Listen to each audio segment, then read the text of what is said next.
Olá, bem-vindos à Igreja no Mundo, o programa da Fundação AIS, a ajuda à Igreja que sofre, aqui na sua televisão. Eu sou o Paulo Aito e é sempre um privilégio saber que posso contar com a sua companhia aí desse lado durante os próximos 50 minutos. Comigo está a diretora da Fundação AIS em Portugal, a Catarina Martins de Betancourt, que nos vai comentar os principais temas que estão a marcar a atualidade e que hoje, excepcionalmente, não está connosco em estúdio, mas está a acompanhar a emissão via internet. Olá, Catarina. Olá, Paulo, e olá também a todos os nossos telespectadores. Por isso, sem muitas palavras, o que eu digo é socorro, SOS para Cabo Delgado, ajuda urgente para o povo de Cabo Delgado.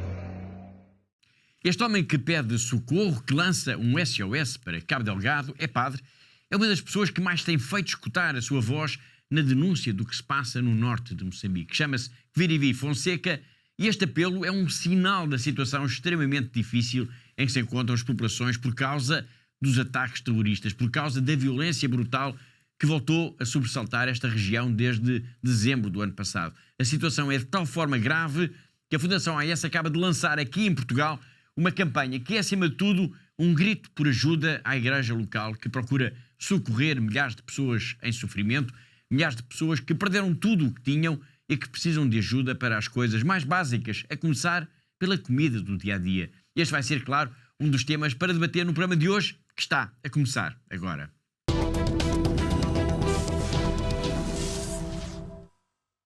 Mas hoje vamos começar pelo Haiti. Há 2 semanas nós falámos aqui do assalto a um seminário dirigido pelos espiritanos, um assalto que deixou marcas em instalações destruídas, carros queimados e vandalizados, equipamento roubado. Nós já falámos no nosso programa muitas vezes do Haiti, um país completamente à deriva, controlado por gangues fortemente armados, principalmente na capital, a cidade de Port-au-Prince. A tal ponto é grave esta situação que alguns países já começaram mesmo, Catarina, a retirar os seus diplomatas. Sim, diplomatas e também todos os cidadãos que são considerados como vulneráveis. Até agora, Paulo, é o caso dos cidadãos dos Estados Unidos, de França e também da Alemanha. Portanto, esta decisão, Paulo, foi tomada como resultado desta deterioração das condições de segurança no Haiti, porque ocorrem quase diariamente raptos, assaltos e, por vezes, até em Port-au-Prince há verdadeiras lutas, verdadeiras batalhas entre os vários gangues armados que estão a atuar na cidade. Podemos dizer que ninguém está seguro neste país. No entanto, hoje vamos falar de um Haiti onde ainda não há este registro tão acentuado da violência. Vamos falar de uma comunidade religiosa espiritana em missão na zona sudeste da ilha, na montanha Lavute, na diocese de Jacmel. Nesta comunidade nós vamos encontrar uma religiosa portuguesa. A irmã Helena Queijo está neste país das Caraíbas e trava todos os dias uma enorme luta. Mas neste caso, Catarina, é uma luta contra a pobreza. Sim, é isso. E o grande desafio desta religiosa espiritana portuguesa é de facto um desafio contra a pobreza, é poder dar, por exemplo, Paulo, diariamente uma refeição quente a todas as crianças que têm sobre a sua responsabilidade. E são muitas crianças e muitas famílias. Sem dúvida, Paulo. Portanto, neste momento, a irmã Helena é responsável, juntamente com mais 5 religiosas, por 2 comunidades. Uma numa zona rural do Haiti, onde a Igreja dá apoio a mais de 3 centenas de crianças e às suas famílias. Irmã Helena, nós temos uma grande entrevista com ela que vamos já começar a escutar daqui a pouco. A irmã Helena dizia, chegou ao Haiti há 8 anos. Sim, há 8 anos. Portanto, ela chegou à montanha Lavute, onde está uma parte desta missão espiritana em março de 2016.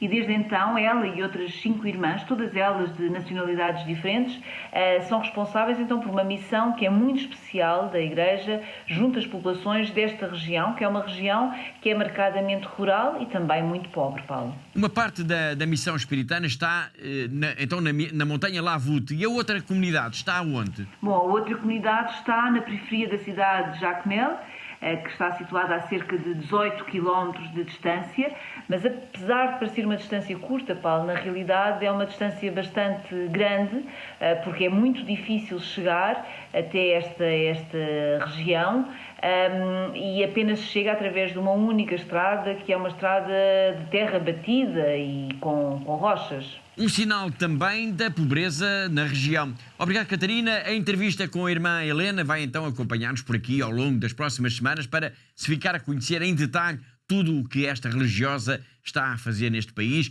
quais as dificuldades que enfrenta, quais os desafios. Mas como se compreende, a primeira pergunta tinha de ser sobre a questão da violência, a questão dos gangues armados que nem a Igreja parece respeitar. Porquê tudo isto? Vamos conferir agora a resposta que nos deu a irmã Helena Queijo. Infelizmente, não é só a Igreja Católica que está na mira das gangues. É claro que raptar membros da Igreja dá mais nas vistas e chama mais a atenção à comunidade internacional. Mas cada dia, muitas pessoas são raptadas de todas as idades, categorias, católicos, protestantes e outros. Muitos ficam meses em cativeiro, outros são libertados e outros nunca aparecem.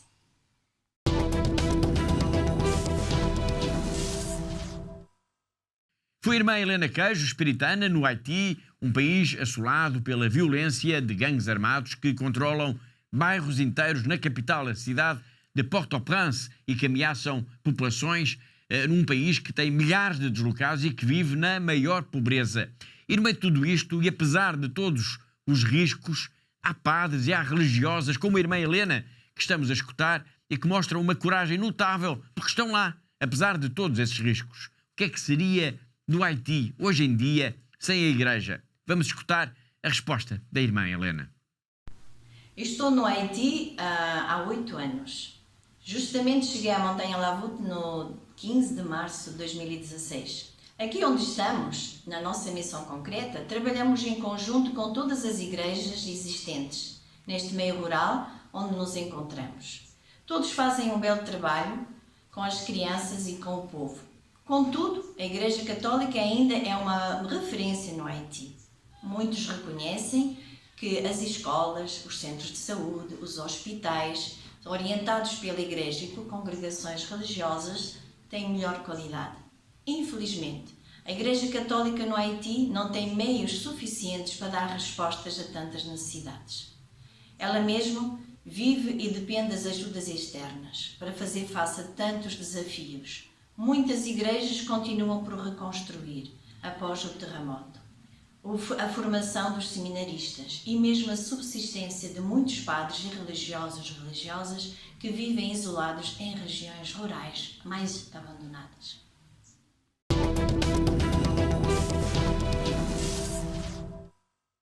Foi a irmã Helena Queijo, uma portuguesa presente no Haiti, numa entrevista que vamos continuar a seguir por aqui ao longo das próximas semanas e que é também uma forma de continuarmos focados neste país e na tragédia humanitária e de insegurança que se está a viver. Para já também uma nota.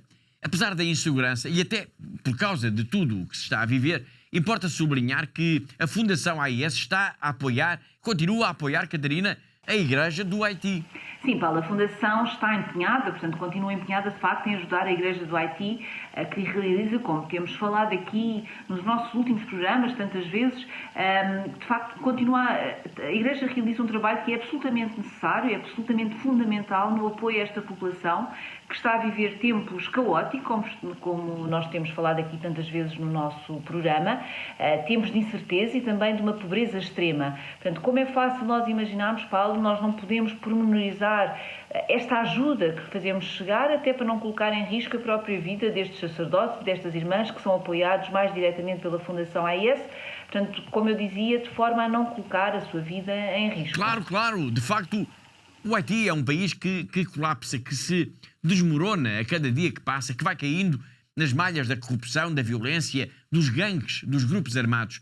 A expressão Haiti, um país que colapsa, que eu disse, é também, na verdade, uma imagem literal. É que é preciso não esquecer, Catarina, que em 2010 houve um violentíssimo terremoto que destruiu uma grande parte da capital, a cidade de Port-au-Prince. É verdade, Paulo, e esse foi, de facto, um dos piores sismos a atingir o Haiti. Portanto, esse, que foi a 12 de janeiro de 2010, na altura, Paulo, provocou a morte a cerca de 300 mil pessoas, deixou milhares de feridos e deixou mais de 1,5 milhão de sem-abrigo.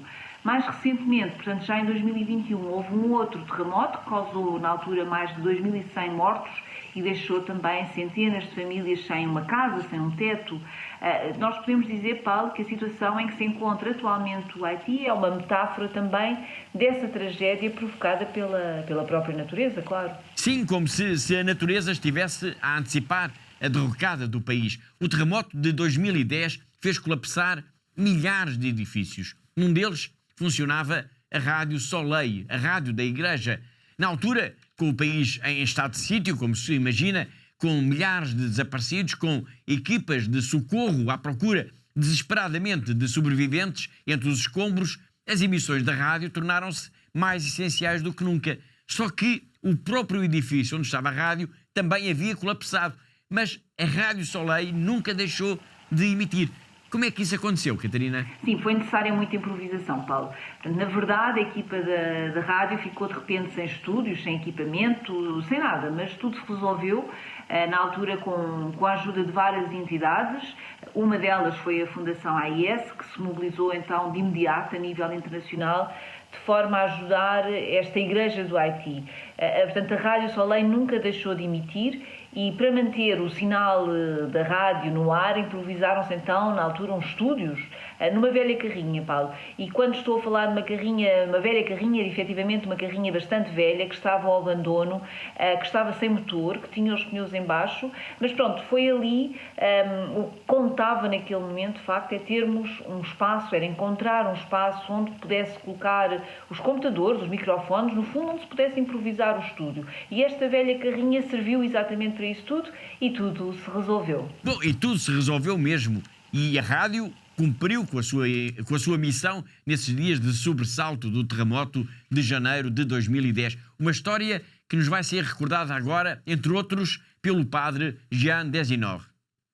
Radio Soleil used to be on the air 24 hours a day, but as you know, on January 12, everything has changed, and the building of Radio Soleil was collapsed, and we lost two members of our team.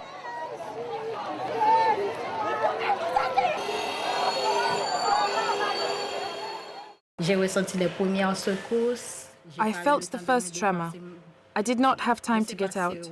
I am not sure whether I was lucky in that sense or not.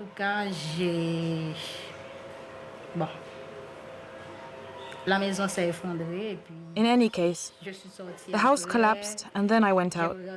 I looked at the cathedral that had also collapsed.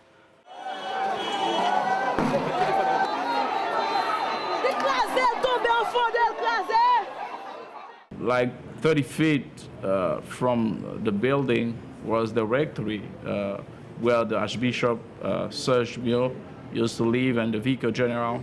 And I used to live in that house because my room was there, and that house collapsed and the Archbishop and the Vicar General got killed.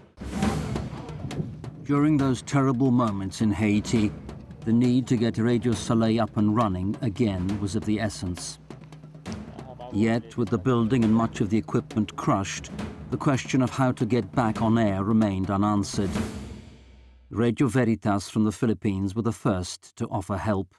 They were soon joined by the American Bishops' Conference and aid to the church in need.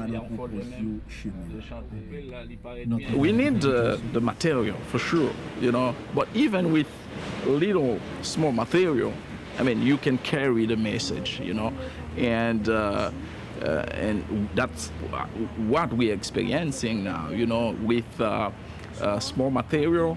I mean, then we can reach people and communicate with those people. An abandoned truck was the only available place to install the equipment. For several months, this precarious studio served as a small tool for an enormous task. Radio Soleil had to encourage Haitians spiritually and serve as a communication channel to help the displaced find missing relatives. The audience of Radio Soleil is bigger than the Catholic listeners, and they are very happy to have Radio Soleil back, and Radio Soleil keep moving forward and in teaching the gospel, but also in educating people, because Haiti today need that. We need to educate our people.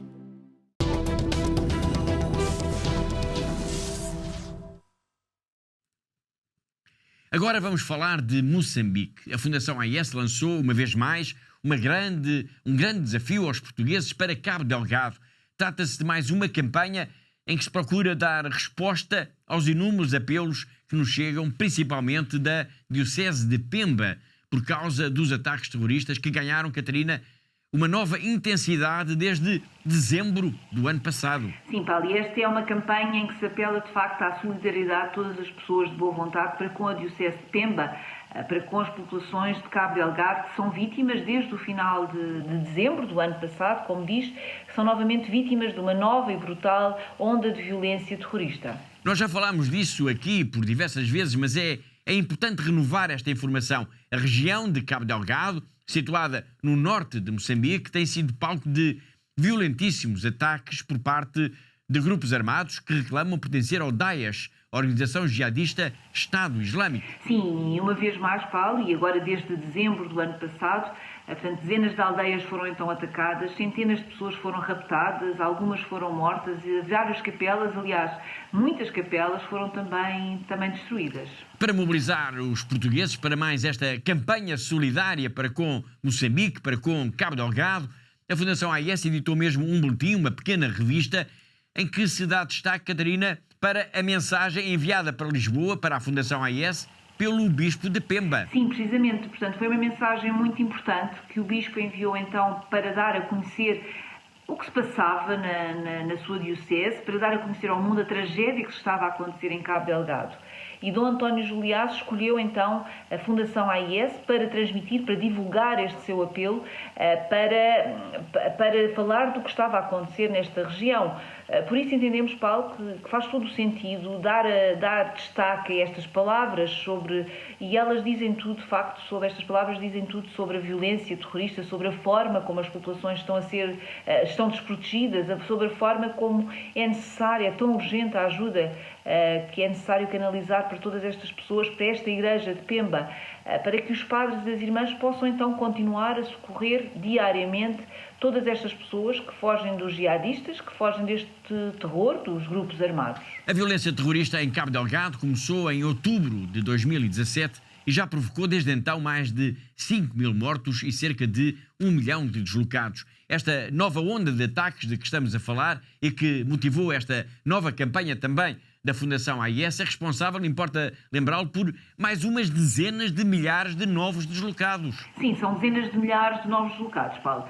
Portanto, segundo os últimos dados da Organização Internacional das Migrações, só entre os dias 8 e 25 de fevereiro deste ano, 2024, registaram-se em Cabo Delgado mais de 60.000 novos deslocados. E tudo isto praticamente em 2 semanas e apenas em 2 distritos de Cabo Delgado, Chiure e Macomia, que são os 2 que são mais visados até agora pelos terroristas. Mas estamos a falar, Paulo, em ataques que recomeçaram a ser particularmente violentos no final, então, do ano passado de 2023. Como eu disse há pouco, a Fundação AIS recebeu em Lisboa uma mensagem do Bispo de Pemba em que o prelado descreve estes ataques, descreve a violência terrorista que não tem poupado sequer as igrejas e em que Dom Juliás pede para que o mundo não se esqueça de Cabo Delgado. Vamos escutar uma parte dessa mensagem áudio de Dom António Juliás, Bispo de Pemba, enviada em exclusivo para o nosso programa, enviada para a Fundação AIS em Portugal. Desde o início de janeiro, a guerra atingiu a parte sul da província de Cabo Delgado. Nas últimas 2 semanas, entraram pelo lado leste para o distrito de Chiure, o mais populoso da província de Cabo Delgado, com cerca de 300.000 habitantes, entre cristãos, muçulmanos e praticantes da religião tradicional africana.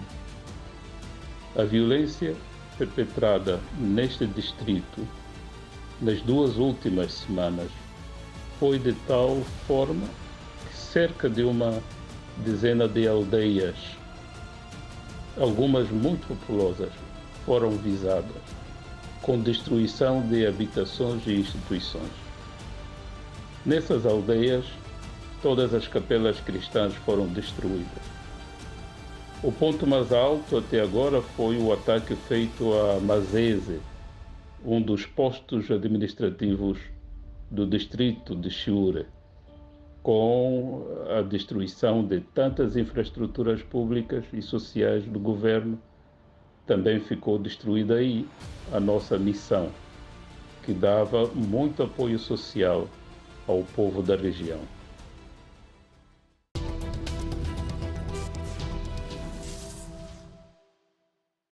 Foi Dom António Juliace e recuperamos estas palavras do Bispo de Pemba porque a Fundação AES lançou agora mais uma grande campanha de solidariedade para com Cabo Delgado, a região norte de Moçambique, palco de ataques terroristas de grupos armados que reivindicam pertencer ao Daesh, o Estado Islâmico. Esta campanha é também mais um sinal, Catarina, de que Moçambique é de facto um país prioritário para a Fundação AES. Sem dúvida, Paulo, e é bom nós sublinharmos, e eu gostava de sublinhar aqui também esse aspecto.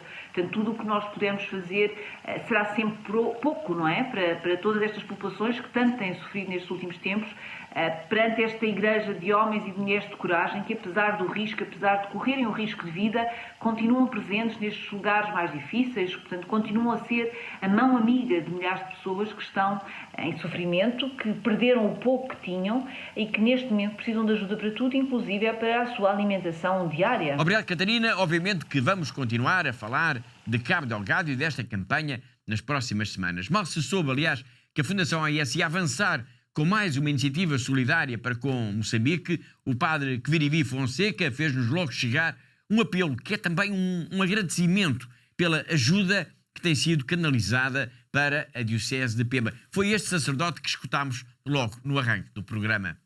Neste momento da Páscoa, gostaria primeiro de agradecer a todos vocês que nunca esqueceram de Cabo Delgado, da Diocese de Pemba.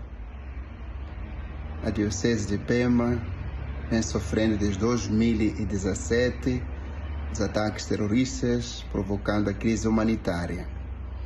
Com o vosso apoio, a Diocese tem feito um trabalho muito bonito de acompanhamento psicossocial, de acompanhamento humanitário, de acompanhamento a nível de situações urgentes como a fome. Então, queridos irmãos, por favor, solicito-vos que possam, neste momento, abrir vossos corações e retomar a ajuda, cada um naquilo que pode. Neste momento é urgente, porque depois dos últimos ataques, muita gente abandonou as suas terras, abandonou a agricultura, sabendo que é base econômica da região de Cabo Delgado. E essas pessoas, ao voltarem para suas casas, precisam urgente comida, precisam de bens com urgência. Eu, Padre Fonseca, tenho acompanhado e sei muito bem o quanto vocês conseguem e o quanto é urgente na Diocese de Pemba. Por isso, sem muitas palavras, o que eu digo é socorro, SOS para Cabo Delgado, ajuda urgente para o povo de Cabo Delgado. A Diocese de Pemba agradece e nós que somos de Cabo Delgado agradecemos desde já. Pedimos de diversas formas a vossa ajuda com urgência e Deus abençoe-vos, Pai, Filho e Espírito Santo. Amém.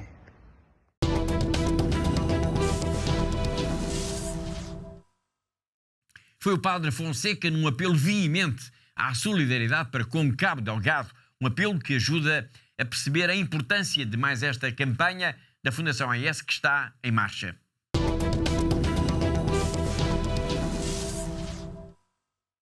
Depois temos falado da urgência desta ajuda à Igreja de Pemba em Cabo Delgado. Vamos agora até à China, vamos até à Diocese de Macau, vamos ao encontro do nosso correspondente no local, o jornalista José Miguel Encarnação. Todas as semanas ele conta-nos sempre uma história da vida da Igreja ou dar-nos uma notícia relevante da vida da Igreja nesta região do globo. As celebrações do Tríodo Pascal terminaram em Macau no passado domingo, podendo afirmar-se que este ano foram como que um sucesso. Depois de 3 longos anos de pandemia, em que praticamente apenas os fiéis aqui do território foram às igrejas para, em unidade com o seu bispo, celebrarem os diferentes momentos da Páscoa, digamos assim, agora foi a vez também das igrejas receberem os visitantes da China continental e turistas de outros países aqui da região. O Bispo de Macau presidiu aos momentos mais importantes deste tempo, sendo que logo na sexta-feira houve procissão do Senhor Morto, no sábado de Vigília Pascal e diversos batismos nas 9 paróquias da Diocese de Macau, e depois no domingo, então domingo de Páscoa, o primeiro domingo de Páscoa, seguindo-se agora o tempo pascal até ao domingo de Pentecostes. Foi um tempo magnífico em que as pessoas estiveram realmente em unidade com o seu bispo de Macau, que disse por mais do que uma ocasião que aqui vive-se uma paz que já vai sendo rara no resto do mundo. Deu, como não podia deixar de ser, os tristes exemplos do que se passa na Ucrânia e na Terra Santa, tendo havido muitas orações destinadas a estes 2 países ou locais geográficos do mundo, também eles, de certa forma, cristãos.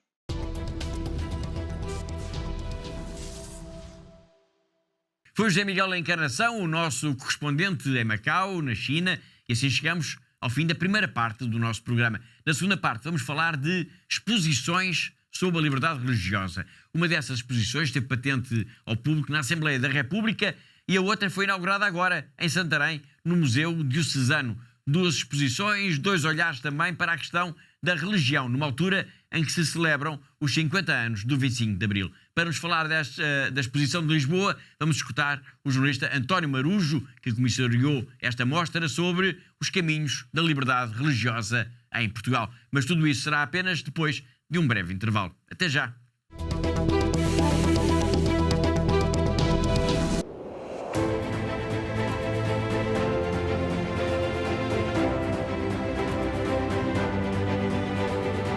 Giving us hope and you are putting a smile in our faces.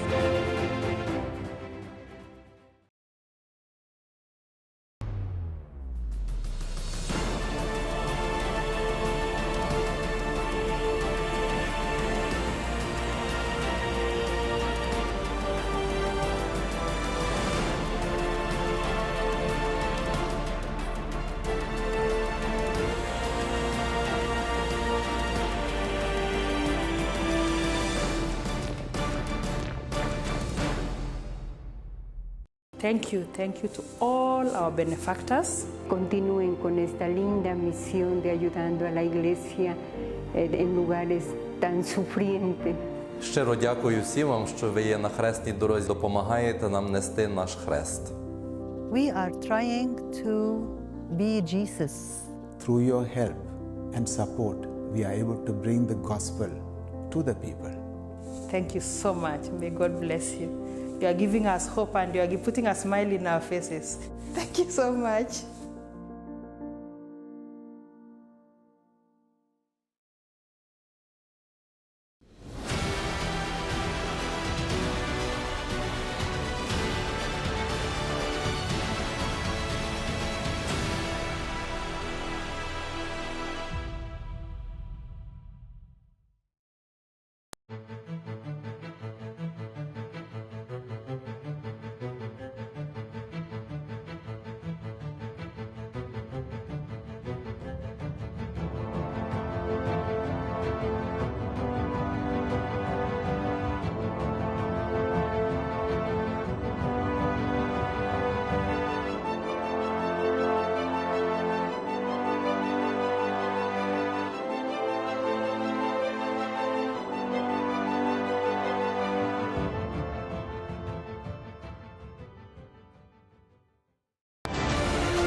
Nous leur disons merci pour ce qu'ils font déjà et nous pensons qu'ils vont continuer à nous soutenir, à soutenir nos séminaires pour la plus grande gloire de Dieu.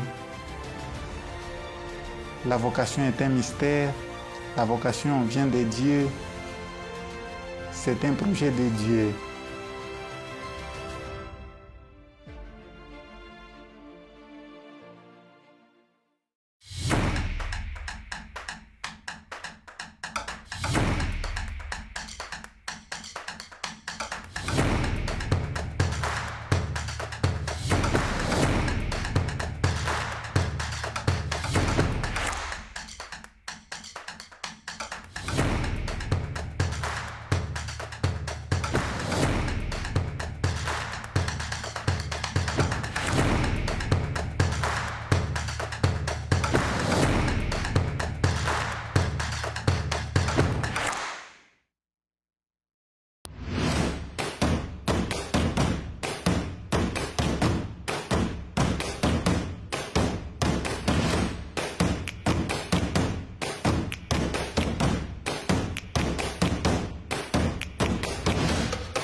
ACN apoya a sacerdotes en todo el mundo con intenciones de misas que nos ayudan tanto espiritualmente como materialmente, para nuestro propio bien y el bien de nuestras comunidades.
Прилетали снаряды туда каждое утро, каждый день, ночь. У нас постоянно были обстрелы. Словами это не передать, как мы жили 22 дня в подвале.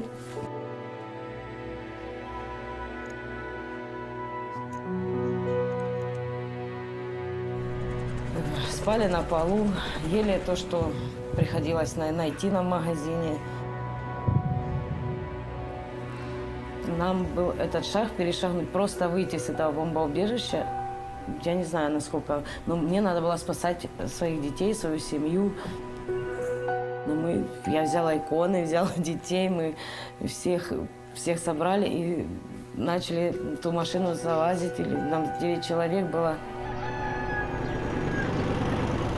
Это было настолько страх, чтобы мы этот момент, хотя бы там километра 3-4 мы проехали, чтобы нас не убило. В Запорожье на Львовском поезде мы добрались вот сюда, да. Волонтеры нас встретили, привезли в дом паломников. Это, очень спасибо им большое директорам и вообще этой церкви, что нас приютили, нас здесь кормят, нам здесь спокойно, мы не слышим этих взрывов. Вся наша семья уцелела, слава Богу. Самое главное, это вот мы все живы.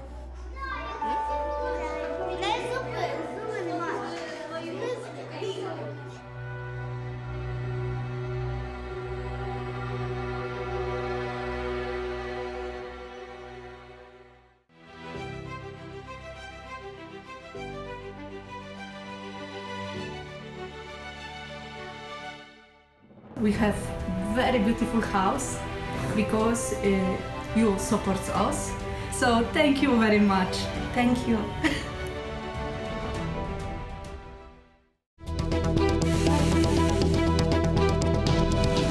Olá de novo, está a ver Igreja no Mundo, o programa da Fundação AIS aqui na TV Canção Nova.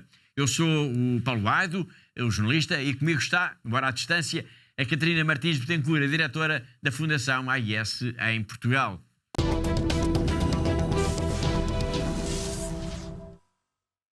Em pleno século XXI existem pessoas comuns, pessoas como nós, que arriscam a vida pela sua fé. São autênticos heróis. Todos os dias, homens, mulheres e até crianças enfrentam violência, o próprio medo para se manterem fiéis ao que é mais importante. Eles merecem o nosso maior respeito. A Fundação AIS existe para eles, para todos eles, para cada um deles.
está a tornar-se cada vez mais difícil para os cristãos de todo o mundo praticar e viver a fé. Em muitos lugares, os nossos irmãos e irmãs sofrem pelo seu amor a Cristo. A missão de ajuda à Igreja que sofre é construir uma ponte de amor que permita que a Igreja que sofre e é perseguida testemunhe a sua fé, inspirando aqueles que a ajudam. Hoje, a ajuda à Igreja que sofre, ou AIS, apoiando mais de 5.000 projetos anualmente em mais de 145 países. Hoje em dia é necessária muita desta ajuda no Médio Oriente, onde a presença cristã enfrenta uma ameaça existencial. Lá e por todo o mundo, a AIS apoia a construção e a reconstrução de igrejas e onde as comunidades católicas se reúnem para prestar culto, rezar e serem fortalecidas na fé. A AIS apoia anualmente mais de 12.000 religiosas, ajudando-as a viver a sua vocação. A AIS também contribui para aqueles sacerdotes que mantêm viva a fé nas suas comunidades. Todos os anos, a AIS apoia a formação de aproximadamente 13.000 destes futuros padres por todo o mundo. A AIS apoia a tradução, impressão e distribuição de mais de 51 milhões de cópias da Bíblia para crianças em 190 línguas. A AIS recebe pedidos de ajuda não só para livros, mas também para estações católicas de rádio e de televisão. A cruz, o sinal da promessa de Deus, tem guiado o trabalho pastoral da ajuda à Igreja que sofre. É a cruz que também tem inspirado os benfeitores da AIS a ajudar aqueles que não conseguem levar as suas cruzes sozinhos. Eles estão a ser testados na fé. Nós estamos a ser testados no amor.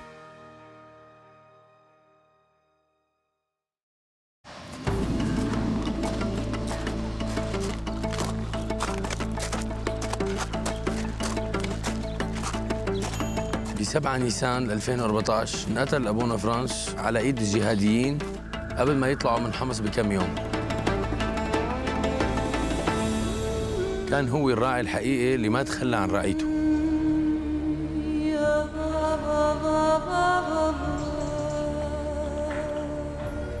هو كان بالنسبة لنا أخ كبير ومعنا دائما، وكان بالنسبة له كل شخص لحاله هو شخص مهم. وإلى الأمام. إلى الأمام، الكلمة لساتنا لهلا عم نسمعها كان يقلنا إياها أبونا فرانس. وقت كنت صغير مراهق كنت عايش بمدينة حمص. كان أبونا فرانس ياخذنا مسيرات على جبال وادي النصارى.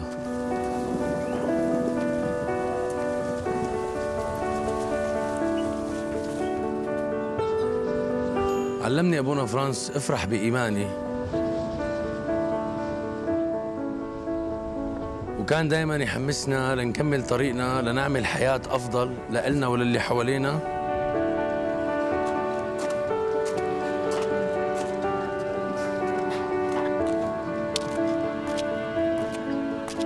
بدون ما نخسر إيماننا. حتى جيرانه الإسلام اللي ضلوا حد الدير ما تركهم، كان يقدم لهم أي شيء بيقدر عليه من أكل ومأوى.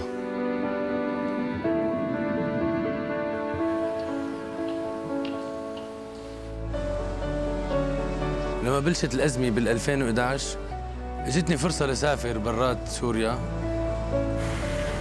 وكنت رح سافر، بس أبونا فرانس ألهمني وضليت وصرت متطوع بخدمة إخواتي السوريين. بحب يكون أكثر هذا الشيء أو عادي. إلى الأمام، كلمة إلى الأمام صار لها معنى ثاني بالنسبة لي. رجاء أبقوا مع المسيحيين بسوريا وساعدونا ليبقى الأمل والإيمان عايشين عند الناس اللي خسرت كل شيء، عشان يعرفوا إنه الله ما رح يتخلى عنهم مثل ما عمل أبونا فرانس.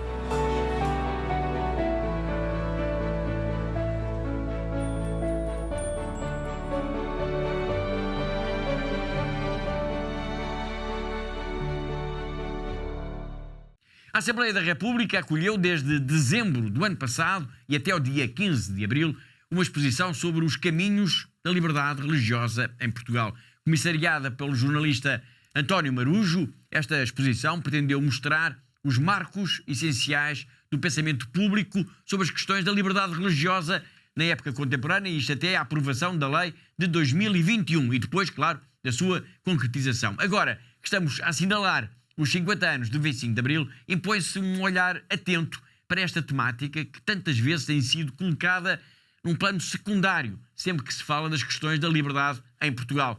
António Marujo, diretor do jornal digital Sete Margens, falou para o nosso programa sobre o desafio que foi pensar e organizar esta exposição. O que mais o surpreendeu neste trabalho foi a primeira pergunta que lhe colocámos. Eu diria que não houve propriamente muitas novidades, no sentido em que o grosso da informação eu conhecia-o. Agora, há pormenores que, em relação a alguns aspectos, sei lá, a vida de pessoas que lutaram pela liberdade religiosa, alguns pormenores de debates, por exemplo, na Primeira República, isso foi uma certa novidade. Por exemplo, na pesquisa sobre pessoas que lutaram pela liberdade religiosa, eu descobri pessoas, nomeadamente de minorias religiosas. Estou a pensar num Bahá'í guineense, da Guiné-Bissau, que esteve em Lisboa, depois regressou à Guiné e na Guiné foi perseguido pela PIDE, pela Polícia Política, e acabou preso e acabou morrendo na prisão. E, portanto, depreende-se que ele terá sido torturado com violência e morreu em virtude da tortura. Portanto, descobertas como esta foram, de alguma forma, novidades. Também perseguições que eram movidas a grupos, por exemplo, como as Testemunhas de Jeová, durante a ditadura, ou os protestantes. Se eu conhecia isso na generalidade, não conhecia alguns casos concretos que acabaram por aparecer na pesquisa da exposição, e isso foi interessante também para ver que a luta pela liberdade religiosa em Portugal também foi uma luta de muitas pessoas, de muitas confissões religiosas, de políticos, como Mário Soares, por exemplo, e, portanto, nesse aspecto foi muito interessante fazer esse trabalho sistemático de pesquisa.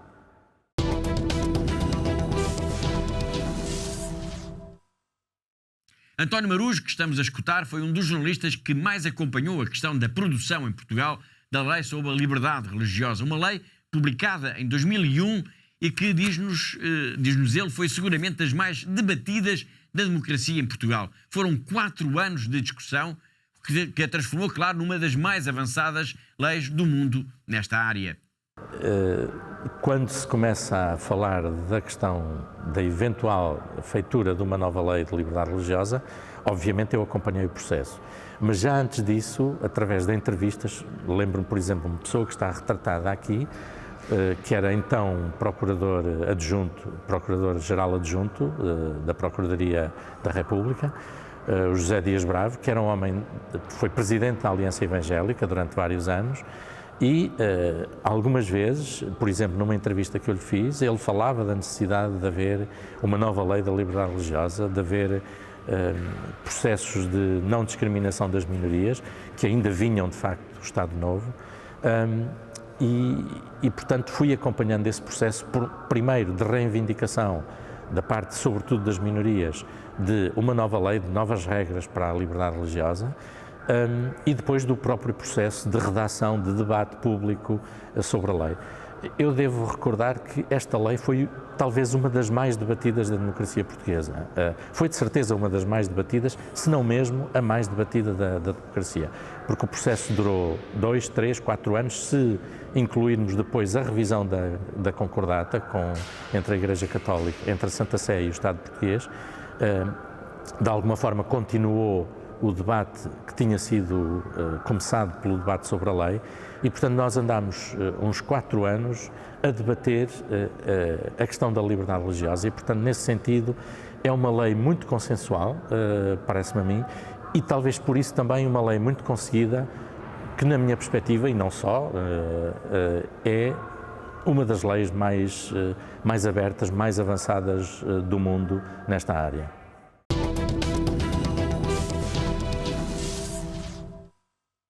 Foi o jornalista António Marujo, numa entrevista ao nosso programa, a propósito da exposição sobre os caminhos da liberdade religiosa em Portugal, exposição que ele comissariou e que esteve patente ao público na Assembleia da República em Lisboa. Entrevista que retomaremos na próxima semana.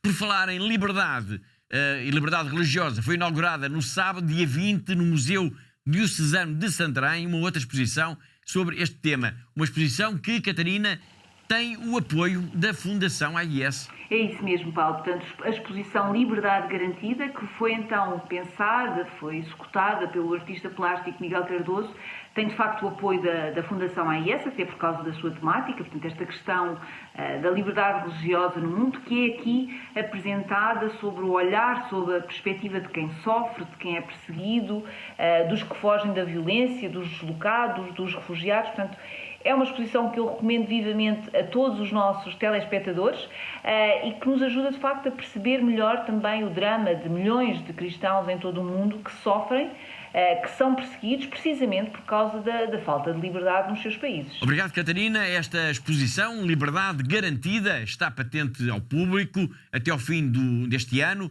no Museu Diocesano de Santarém. Tem, como já dissemos, o apoio da Fundação AIS e foi inaugurada no passado dia 20 de abril.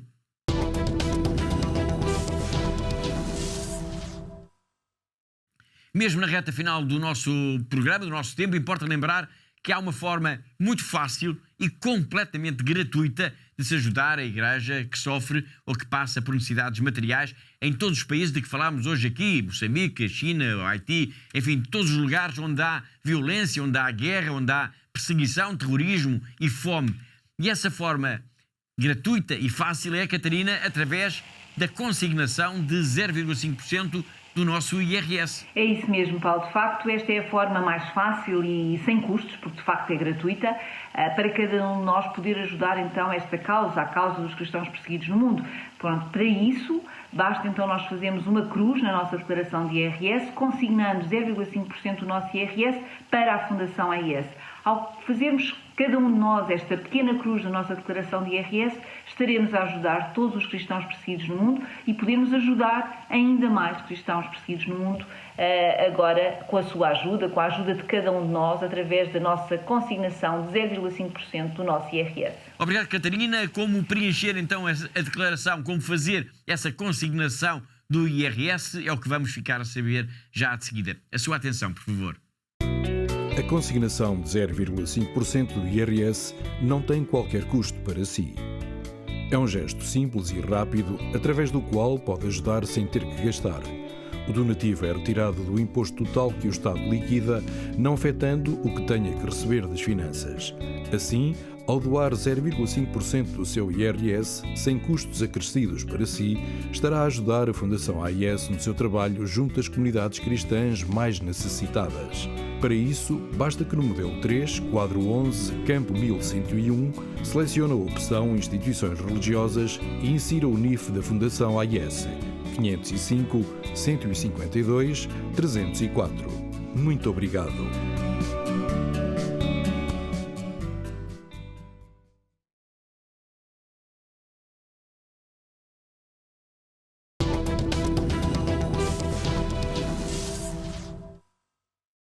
Fácil, não é? Fazendo uma cruz na sua declaração de IRS está a ajudar a suportar a cruz dos cristãos perseguidos no mundo. E assim, com esta ideia, com esta nota, chegamos ao fim do nosso tempo. Eu lembro que todas as notícias, tudo o que diz respeito à missão, ao trabalho, ao dia-a-dia da Fundação AIS está sempre disponível para leitura, para consulta na nossa página na internet. Não se esqueça, é bom sabermos que o bem que fazemos pode mudar vidas concretas. Resta-me agradecer a colaboração da Catarina, a diretora da AIS em Portugal, assim como de todos os que ajudaram a produzir, a editar e a levar até si este programa. Despeço-me com amizade. Até para a semana, se Deus quiser.